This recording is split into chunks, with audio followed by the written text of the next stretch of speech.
Parliament में खड़े होकर के पूछते थे और अपने आप को बहुत विद्वान मानने वाले लोग पूछते थे। सरस्वती जब बुद्धि बांट रही थी तो वो रास्ते में पहले ही खड़े थे। यहां तक पूछ लेते थे बिजली भी तो नहीं है, रिचार्जिंग कहां होगा, फिनटेक क्रांति कैसे होगी, ये पूछा जाता था। और मुझ जैसे एक चाय वाले को पूछा जाता था। आपको याद होगा कुछ लोग पहले पूछते थे, पार्लियामेंट में खड़े होकर के पूछते थे और अपने आप को बहुत विद्वान मानने वाले लोग पूछते थे।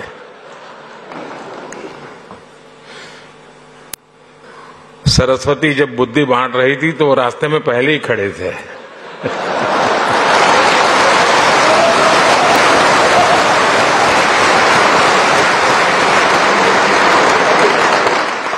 और क्या कहते थे,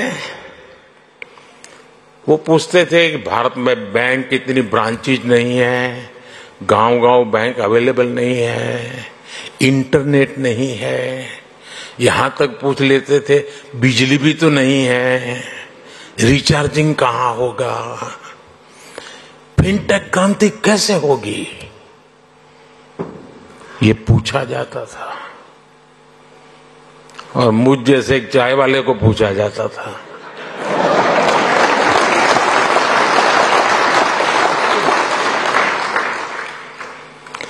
लेकिन आज देखिए, एक दशक में ही भारत में ब्रॉडबैंड यूजर 60 मिलियन यानी 6 करोड़ से बढ़कर 940 मिलियन यानी करीब 94 करोड़ हो गए।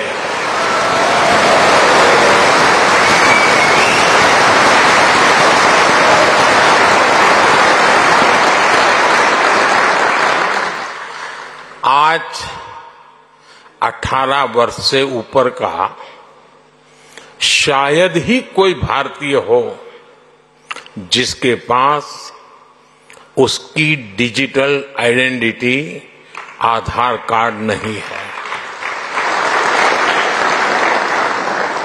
आज 530 मिलियन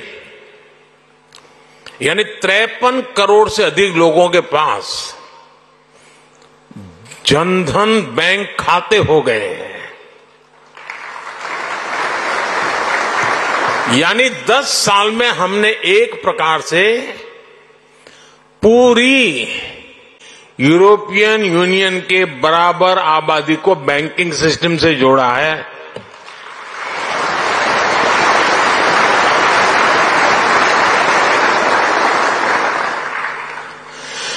साथियों, जनधन, आधार, मोबाइल की ट्रिनिटी ने एक और ट्रांसफॉर्मेशन को गति दी है। कभी लोग कहते थे कि कैश इज किंग। आज दुनिया का करीब करीब आधा real time digital transaction Bharat में होता है।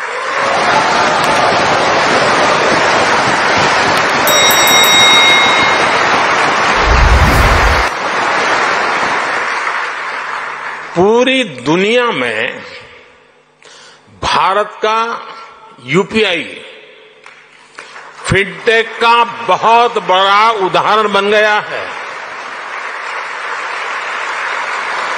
आज गांव हो या शहर, सर्दी हो या गर्मी, बारिश हो या बर्फ गिर रही हो, भारत में बैंकिंग सर्विस 24 घंटे 7 दिन 12 महीने चलती रहती है। कोरोना के इतने बड़े संकट के दौरान भी भारत दुनिया के उन देशों में था जहां हमारी बैंकिंग सर्विस बिना किसी दिक्कत के चलती रही।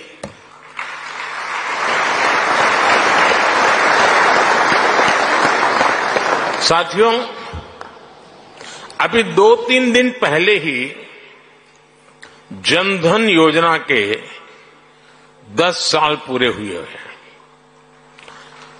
जनधन योजना विमेन एम्पावरमेंट का बहुत बड़ा माध्यम बनी है।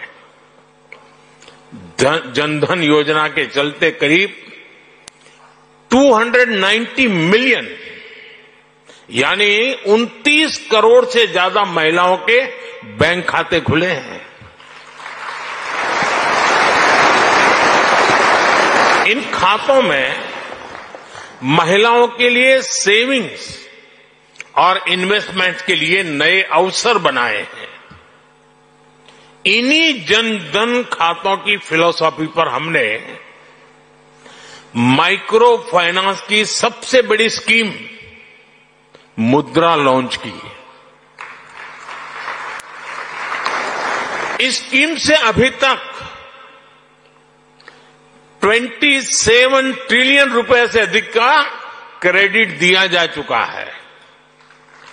27 ट्रिलियन। इस स्कीम की करीब 70% बेनिफिशियरी महिलाएं हैं।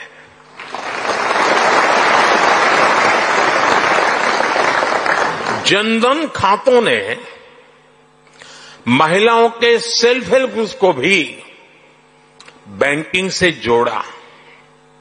इसका फायदा आज देश की 10 करोड़ रूरल विमेन को मिल रहा है। यानी जनधन प्रोग्राम ने महिलाओं के फाइनेंशियल एम्पावरमेंट की एक मजबूत नींव रखी है। साथियों, पूरी दुनिया के लिए पैरेलल इकोनॉमी एक बड़ी चिंता का विषय रही है। फिनटेक ने पैरेलल इकोनॉमी पर भी चोट की है और बधाई के पात्र आप लोग हैं।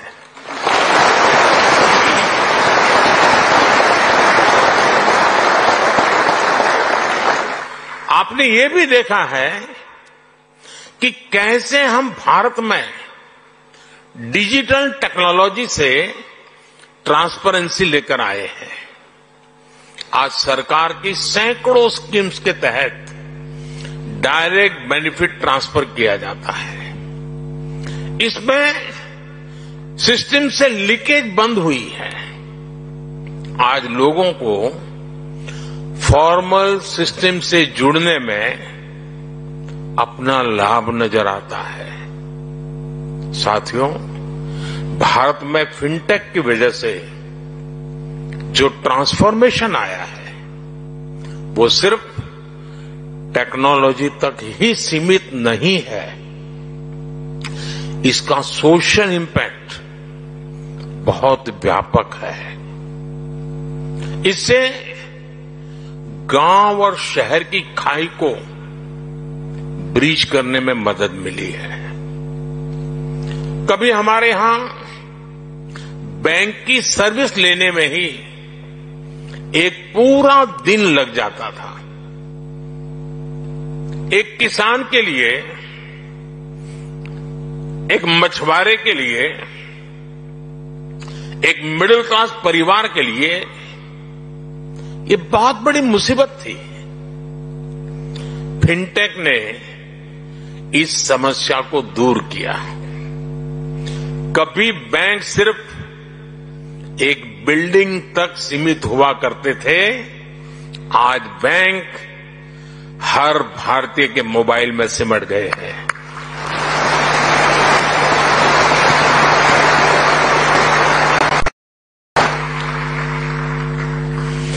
साथियों, फिनटेक ने फाइनेंशियल सर्विस को डेमोक्रेटिक बनाने में भी बड़ी भूमिका निभाई है। Loan, credit card, investment, insurance जैसे प्रोडक्ट सबके लिए आसानी से सुलभ हो रहे हैं। फिनटेक ने एक्सेस टू क्रेडिट को भी आसान और इंक्लूसिव बना दिया है। मैं एक उदाहरण देता हूं। आप जानते हैं, भारत में स्ट्रीट वेंडर्स की एक पुरानी परंपरा है, लेकिन वो फॉर्मल बैंकिंग से बाहर थे। फिनटेक ने इस स्थिति को भी बदल दिया है। आज वो पीएम स्वनिधि योजना से कोलेटरल फ्री लोन ले पा रहे हैं। डिजिटल ट्रांजैक्शन रिकॉर्ड के आधार पर उनको बिजनेस बढ़ाने के लिए और लोन मिलता रहता है। कभी शेयर और म्यूचुअल फंड जैसे प्रोडक्ट में इन्वेस्टमेंट बड़े शहरों में ही संभव था। आज गांव और कस्बों में भी इन्वेस्टमेंट के इस एवेन्यू को बड़ी संख्या में एक्सप्लोर किया जा रहा है। आज कुछ ही मिनटों में घर बैठे ही डीमैट अकाउंट खुल रहे हैं, इन्वेस्टमेंट रिपोर्ट्स ऑनलाइन मिल रही है। आज बड़ी संख्या में भारतीय रिमोट हेल्थ केयर सर्विस ले रहे हैं, डिजिटली ऑनलाइन पढ़ाई कर रहे हैं, स्किल सीख रहे हैं। ये भी फिनटेक के बिना संभव नहीं था।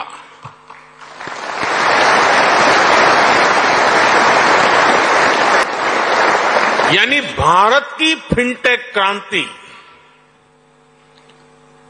Dignity of life, quality of life उसको बेहतर बनाने में भी बड़ा रोल निभा रही है।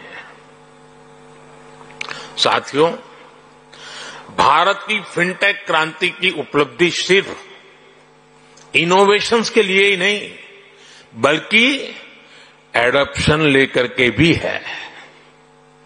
भारत की जनता ने जिस स्पीड और स्केल पर फिनटेक को एडॉप्ट किया है, उसका उदाहरण कहीं और नहीं मिल सकता।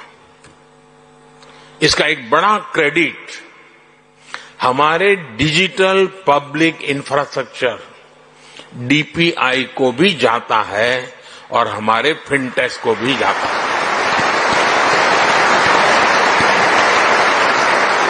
देश में इस टेक्नोलॉजी को लेकर ट्रस्ट पैदा करने के लिए अद्भुत इनोवेशन किए गए हैं।